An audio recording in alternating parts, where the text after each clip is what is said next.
Greater اسرائیل بنے گا۔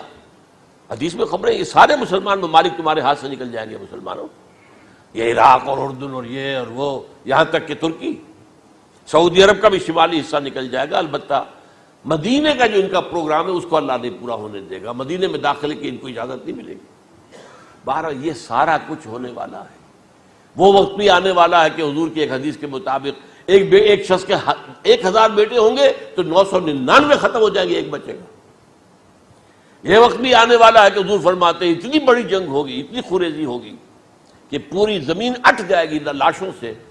تو پرندہ جو ہے کوئی، ایک تو پرندے ہوتے ہیں کہ جو مردار خور ہے، گدھ ہے، وہ تو بڑی خوشی سے اتریں گے، تناول فرمائیں گے لاشوں کو۔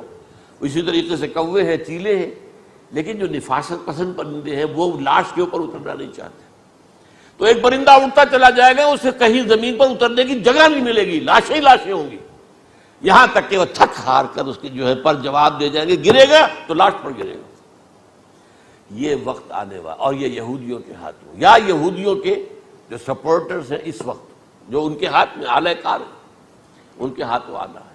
میرے نزدیک اس کام کے لیے اس ملعون قوم کو، کہ جو حضرت عیسیٰ کے زمانے سے ملعون ہو چکی ہے، اس کو باقی رکھا گیا ہے، اسے یہ موقع دیا گیا ہے۔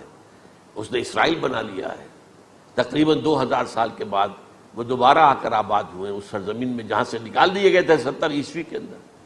یہ سارا کچھ کیوں ہو رہا ہے؟ ان کا یہ استثناء کیوں کیا گیا؟ یہ بڑی تلخ بات ہے، یہ یاد کر لیجیے، کیونکہ یا تو قوم اسی وقت ہلاک کر دی جاتی، جیسا کہ ہوا قوم نوح، قوم ہود، قوم عاد، قوم ثمود، قوم شعیب، یہ ہوا کہ نہیں ہوا؟ اور سدوم اور عمورہ کی بستیاں جہاں حضرت لوط بھیجے گئے، اور آل فرعون جو ہلاک کیے گئے، یا تو پوری قوم ہلاک کی جاتی؟ نہیں، یہ یوں سمجھیے کہ اس پورے معاملے کو درمیان میں سے ایک وقفہ دے دیا گیا، حضرت عیسیٰ کو اٹھا لیا گیا، اور حضرت عیسیٰ دوبارہ آئیں گے۔ یہ کیوں کیا گیا؟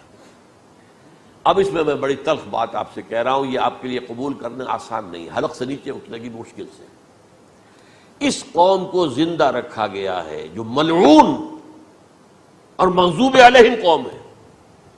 سب سورہ فاتحہ میں مفسرین لکھتے ہیں ضالین، یہ نصارہ ہے، اور مغضوب علیہم یہ یہودی ہیں۔ اور قرآن کہتا ہے لعن الذین کفروا من اہل الکتاب علی لسان داؤد وعیسی ابن مریم، لعنت کی گئی ایک ملعون اور مغضوب قوم کے ہاتھوں آخری امت محمد، اور اس کا بھی بہترین حصہ، اس پر عذاب ان کے ہاتھوں آئے گا۔ عربوں پر عذاب یہودیوں کے ہاتھوں، اس لیے ان کو بچایا گیا۔ یہ میں نے کئی دفعہ واقعہ سنایا، مولانا اصلاحی صاحب بتایا کرتے تھے، کیونکہ وہ راجپوت تھے، یو پی کے راجپوت، مشرقی حصے کے، کہ ہمارے ہاں کوئی نوجوان اگر کوئی بڑی گری ہوئی حرکت کرتا تھا تو اس کے سر پر چمار کے ذریعے، چمار کے ہاتھوں جوتا لگوایا جاتا تھا۔ اگر راجپوت کے سر پر راجپوت کا جوتا گرا تو چلو تکلیف تو ہوئی، لیکن یہ کہ راجپوت کا جوتا گرا ہے نا، پڑا ہے، لیکن راجپوت کے سر پر چمار کا جوتا، جس کو آپ انگریزی میں کہتے ہیں to add insult to injury, وہ تکلیف بھی ہے جوتا کھانے کی، اور انسلٹ ہے کہ ایک چمار مار رہا۔ یہ امت سب سے خیر امت ہے، کنتم خیر امت اخرجت للناس۔ اس کے لیے عذاب بھی بدترین آئے گا، اور کن پر آئے گا؟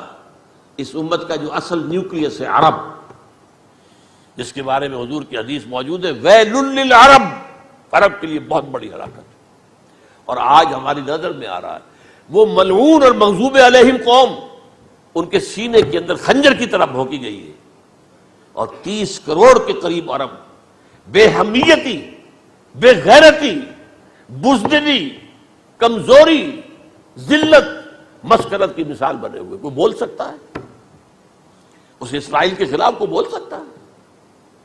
30-35 لاکھ آدمی ہے اسرائیل کے اندر یہودی، اس سے زیادہ تو امریکہ میں 50 لاکھ کے قریب، کل 1.25 کروڑ آدمی ہے یہ یہودی پوری دنیا کے اندر۔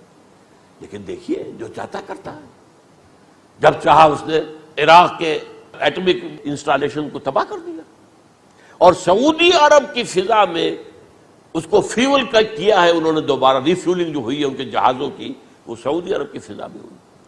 اللہ تعالیٰ نے یہ کوڑا ان مسلمانوں کے لیے رکھا ہوا ہے کہ جن کے رتبے ہیں سوا، ان کی سوا مشکل ہے.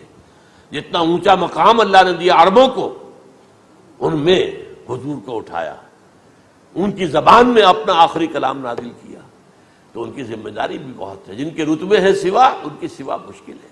یہ ہے میرے نزدیک واللہ اعلم